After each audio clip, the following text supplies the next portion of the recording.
J'espère que vous allez bien. Aujourd'hui, je vais vous faire une vidéo sur, je ne sais pas si vous vous souvenez, mais j'avais déjà posté une vidéo sur ma première fabrication de savon au lait de chèvre bio. Et aujourd'hui, la cure est terminée. Donc, je vais procéder à la libération du savon. Je vais les faire en plusieurs étapes. Déjà, la première étape, je vais procéder au contrôle pH, contrôle organoleptique. Ensuite, deuxième étape, je vais passer au biseautage du savon. Et troisième étape, je vais passer au packaging et à l'étiquetage. Tout cela, je vais le faire avec vous. Alors, reste avec moi. Alors, voilà le savon que j'ai sorti de la zone de cure. Il a bien séché. On voit quand même à la surface du dépôt de cendres de soude, ce qui n'est pas grave en soi. Mais voilà, si j'en prends un au hasard, voilà un petit peu. Bien dur hein, quand même. Ouais. Donc il a bien durci, pas mal. Donc voilà, c'est parfait. Je vais passer maintenant au contrôle. Donc pour le contrôle pH, je procède déjà à la dilution de mon savon dans de l'eau. Si vous voulez savoir la procédure, vous pouvez regarder la vidéo que j'ai déjà faite au niveau du contrôle pH. Donc là, c'est bon. Donc je dissous la faible quantité de savon dans de l'eau jusqu'à dissolution quasi totale.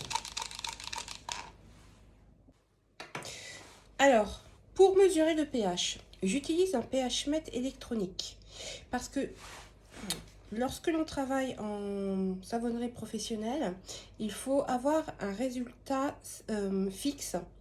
Et les bandelettes pH qu'on peut utiliser pour contrôler le pH de savon quand on est amateur, c'est pas recommandé. D'ailleurs, moi je pense que c'est même interdit. Parce que ça ne donne pas des valeurs qui sont quand même des valeurs qui sont directes, mais une échelle de valeurs. Avec le pH mètre, on a la valeur directe. Donc on sait que le savon a un pH de une valeur qui est directe. Voilà. Ce pH mètre, je l'ai acheté et j'ai demandé qu'il ait un certificat d'étalonnage.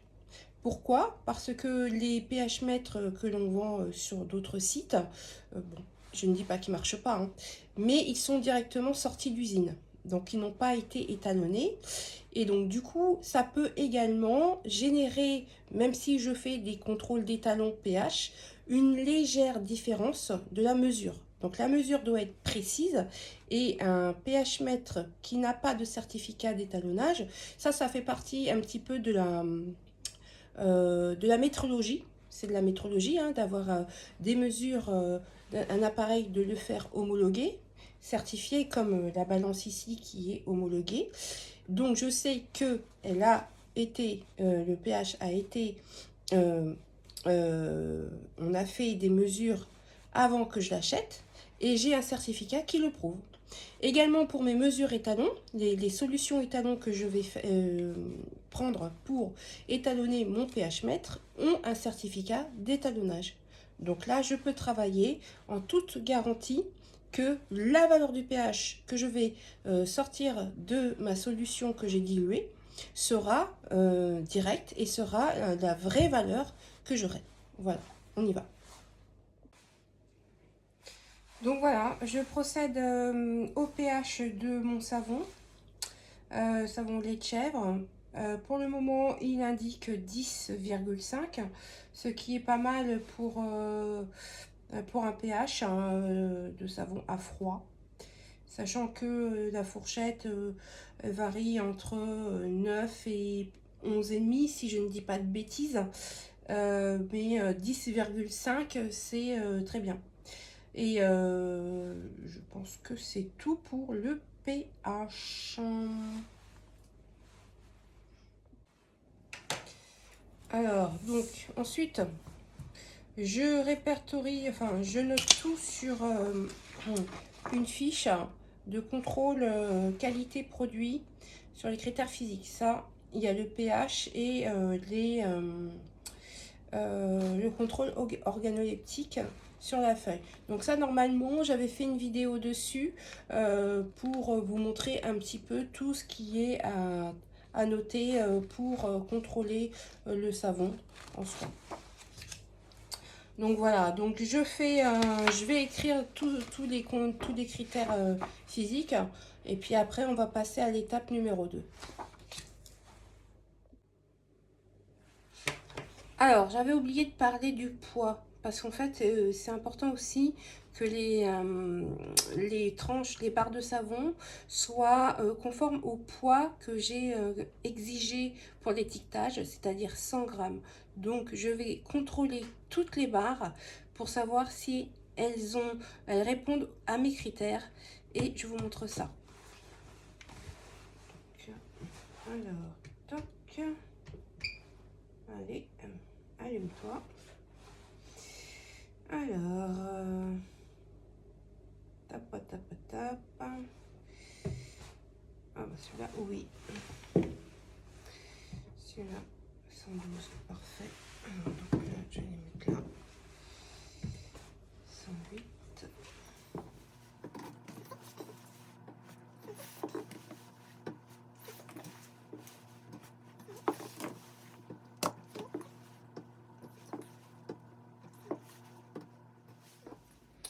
Alors pour la deuxième étape, je vais raboter un petit peu les bords du savon. Voilà, pour faire des bords bien arrondis. Je vais utiliser ça. Bon, je vais voir si ça me plaît. Sinon, bah, je vais me faire tout ça avec ça, avec un... Mais bon, ça va être long. Je vais voir un petit peu. Et puis, je vous montre.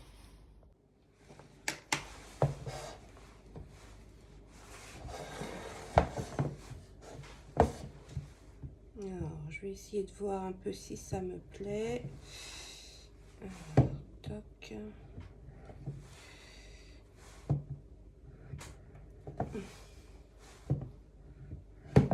Ah, ça n'a pas l'air de me plaire, hein. Ouais. Ça a l'air de couper un peu trop, je trouve. Voilà, je sais pas ce que vous en pensez, si vous voyez bien.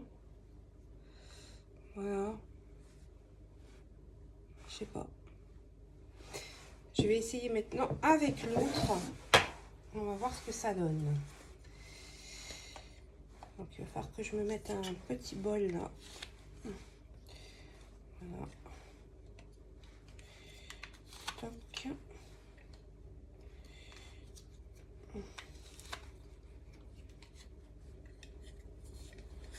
Après c'est sûr que c'est fastidieux, hein. J'en ai une centaine à faire. Donc ça va me prendre du temps. Voilà. Donc voilà celui-là. Je sais pas si on voit bien. Voilà. Et celui que j'ai fait avec ça. Ben je sais pas. Ben moi je préfère celui-là que celui-là. Je sais pas. Ils sont bien tous les deux, hein, mais je sais pas, j'ai une préférence pour celui-là. Parce que déjà c'est plus petit, lui c'est plus large, ça fait un peu grossier. Et celui-là ça fait vraiment bien. Bon, je vais prendre le petit là. Allez. Bon ben c'est parti, on y va. Ok, et ben oui. Allez. Avec ces petits. Je pense que je vais investir dans un appareil, un biseau. Bon, c'est pas obligé de le faire parce que il y a des savonniers qui le font pas et je comprends tout à fait parce que c'est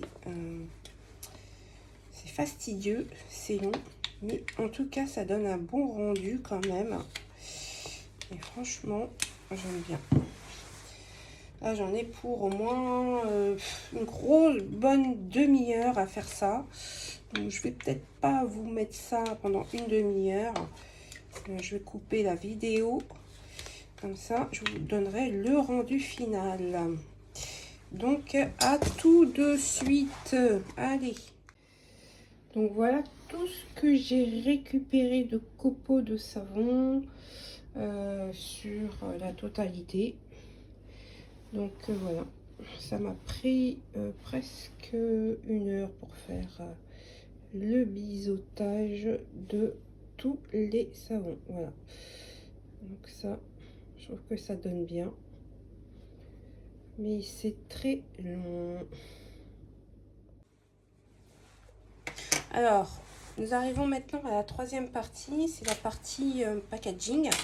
J'ai réalisé un packaging personnalisé avec une machine, une découpeuse. J'ai créé moi-même mon gabarit et je vais vous montrer un petit peu ce que ça va donner. Les finitions, je vais les faire quand j'aurai posé les étiquettes. Donc du coup, ça se présente avec, je vais vous montrer, avec, voilà, ça c'est le carton. C'est du papier craft qui fait 200 grammes, qui est assez épais. Et donc du coup, je vais le plier, ça fera une jolie boîte. J'ai également fait des petites dentelles, des petits trous comme ça avec une petite machine à bordure. Voilà, je ne sais pas si vous voyez là. Et donc du coup, je vais mettre mes savons. Je vais coller un petit peu les bords et puis je vais vous montrer. Allez, on y va. On va prendre celui-là et puis c'est bon. Déjà, vu que c'est déjà prêt plié, on va dire, donc ça facilite la tâche. Voilà. Et voilà. Donc maintenant, voilà, je n'ai plus qu'à mettre mon savon comme ça. Ah, si je ne le mets pas droit, ça va pas. Je vais le fermer comme ça et vous allez voir que ça va nous faire un joli packaging personnalisé fermé comme ça. Et après, je vais mettre ici un bouton, des ficelles. Vous allez voir, ça va être très joli. Et puis ici, il y aura l'étiquette devant et derrière. Voilà, donc je vous montre le premier et puis après je vais pas tout vous montrer parce que ça risque d'être un peu long, mais au moins pour le premier je vous montre. Donc on en est là. Alors j'utilise une colle comme ça qui est parfaite, pas de bavure, rien du tout. Déjà je mets ça, voilà.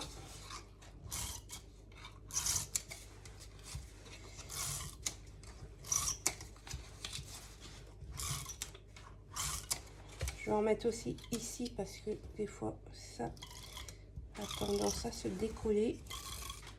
Ah, c'est pareil.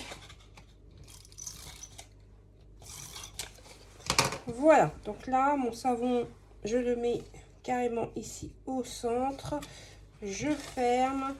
J'essaye de bien centrer les bords pour que ça ne bouge pas. Voilà, et là pareil, je ferme, je colle bien. Et pour stabiliser la colle, pour pas que ça ne se décolle après, je vais mettre des élastiques que j'enlèverai après. Donc ça, ok, on fait comme ça.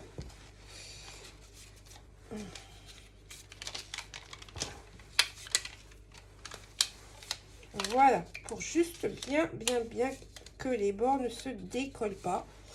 Voilà, et puis après je vais l'enlever. Donc je vous montre les autres mais quand c'est fini, parce que sinon c'est trop long. Donc là, je vous retrouve pour le packaging. Vous voyez, j'ai réalisé le packaging de tous les savons. Donc voilà, on peut regarder si on veut prendre le packaging. Voilà, pardon. Donc voilà. Voilà, donc ça c'est terminé. Donc ça m'a pris beaucoup de temps. Maintenant, je vais en fait après procéder à l'étiquetage. Donc, j'ai réalisé avec ma découpeuse les étiquettes. Vous voyez ici, toutes les étiquettes. Et puis, j'ai également, je l'ai également tamponné le dos des étiquettes avec le numéro de lot. J'ai essayé un petit peu de centrer, mais bon, il y en a qui sont un petit peu... Voilà, donc là, c'est les étiquettes. Donc, je vais vous montrer. Et puis après, je vais procéder à tout le lot de savon au lait de chèvre. Et après, je finirai par les finitions. Les finitions du packaging, enfin du carton. Voilà, voilà, pour terminer.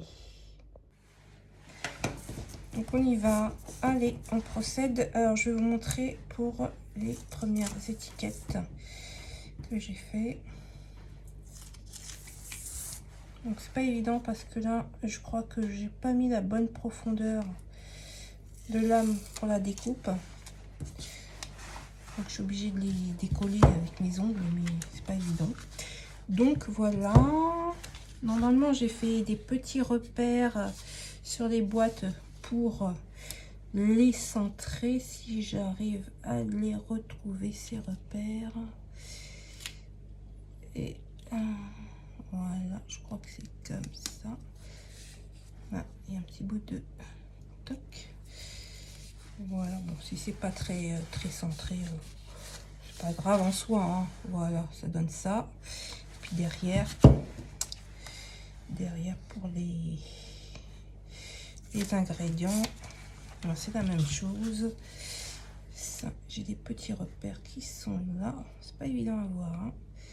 Ça, j'avoue que là-dessus, voilà. Ici, bon, c'est pas très centré, mais c'est pas grave. Voilà ce que ça va donner. Ouais, c'est très joli. Voilà, voilà. Donc après, maintenant, je vais réaliser les finitions pour vous montrer. Alors, donc maintenant que j'ai ça, je vais prendre ma petite colle, voilà, dessus, et puis je vais coller la surface ici, juste un petit peu de colle là et là, et après je viens poser ici de manière à ce que ce soit bien, voilà. Ah, celle-ci elle colle pas bien. Oh, on va coller toi. Allez, là s'il le faut. Voilà, et ensuite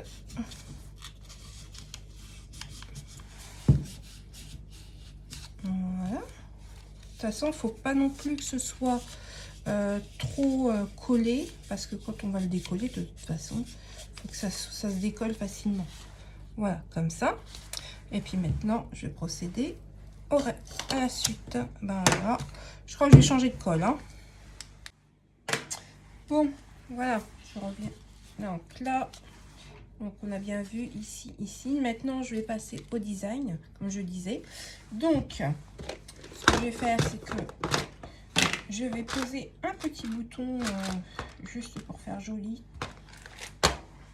Je vais le poser ici, là comme ça, si on voit bien. Et puis, je vais mettre une ficelle derrière avec des nœuds derrière. Donc là, je vais coller le bouton avec de la colle chaude.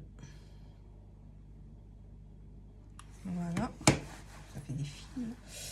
Et là, je vais ici positionner le bouton de manière que ce soit centré comme ça. Voilà, que ça bouge plus là, comme ça. Et avec une ficelle ici,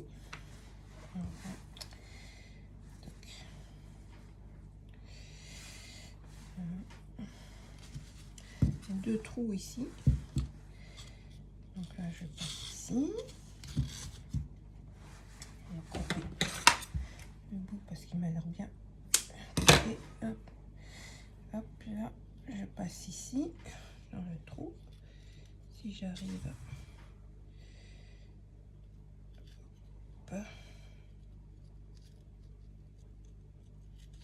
Voilà. Hop là. Alors, ici là. Hop.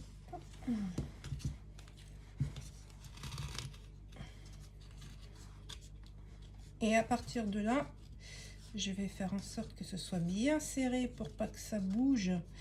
Ça, comme ça. Ça, c'est juste pour faire une petite présentation jolie.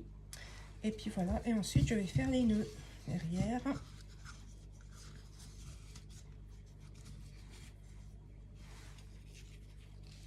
Il faut bien serrer. Hein. Parce que si c'est pas bien serré, ça va bouger. Et c'est pas ce que je veux. Voilà. Là, c'est pareil.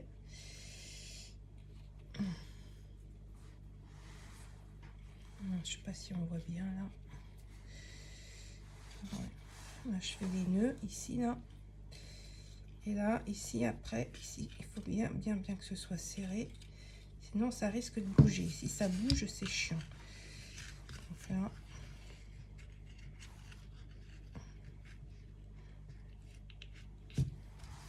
Voilà. Donc voilà, ici, ça fait un petit comme ça, là, je sais pas si on voit bien là, comme ça là. Et puis après, ben, j'ai plus qu'à couper.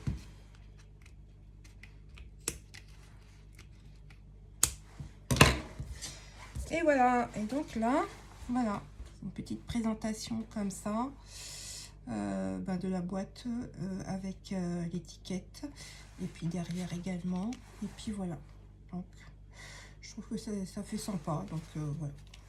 Donc je vais faire ça pour toutes les boîtes. Voilà. Donc là voilà, j'ai terminé de faire les finitions. Ça m'a pris beaucoup de temps. Mais voilà, tout est terminé. Il y a eu des petits soucis avec certaines boîtes. Voilà, comme celle-là. J'ai dû remettre un élastique parce que la colle ne tenait pas. Donc je pense que je vais plus utiliser ça. Ça, c'est pas terrible. Je vais faire à l'ancienne avec un tube de colle. Et puis voilà, parce que dans l'ensemble, il y en a beaucoup que j'ai dû remettre un élastique. Heureusement que j'avais pour certains utilisé de la colle traditionnelle, donc il y en a qui tenaient très bien. Mais dans l'ensemble, voilà, je suis un peu déçue de la colle. Je pensais que c'était une colle qui était pas mal. En scrapbooking, je vois qu'on utilise beaucoup ce style de colle, mais je n'utiliserai pas pour mes boîtes. Sinon voilà, donc tout est terminé, vous voyez, bah, le design et tout derrière, voilà. Donc, du coup, tout est fini. J'ai plus qu'à ranger et je vous montre où je vais le ranger sur l'étagère. Et puis, je vais vous dire aussi après au revoir. Donc voilà. Voilà où j'ai rangé tous les savons. Ça fait quand même pas mal sur l'étagère. Ici, c'est la zone de produits finis. Donc, voilà. Tout ça. Bon, ben écoutez, je vais vous laisser. Et puis, si vous avez aimé la vidéo, n'hésitez pas à liker, à vous abonner. Je vous souhaite de passer de joyeuses fêtes puisqu'on est en fin d'année. Et je vous dis à l'année prochaine pour d'autres vidéos concernant la savonnerie. Et puis voilà, donc je vous embrasse tous. Je vous souhaite de passer de bonnes fêtes encore une fois. Et n'hésitez pas aussi à venir sur mon compte Instagram savon-2-Cathy. Je poste souvent des stories, des reels. Et puis voilà, donc je vous dis au revoir et à bientôt. Bisous, bisous.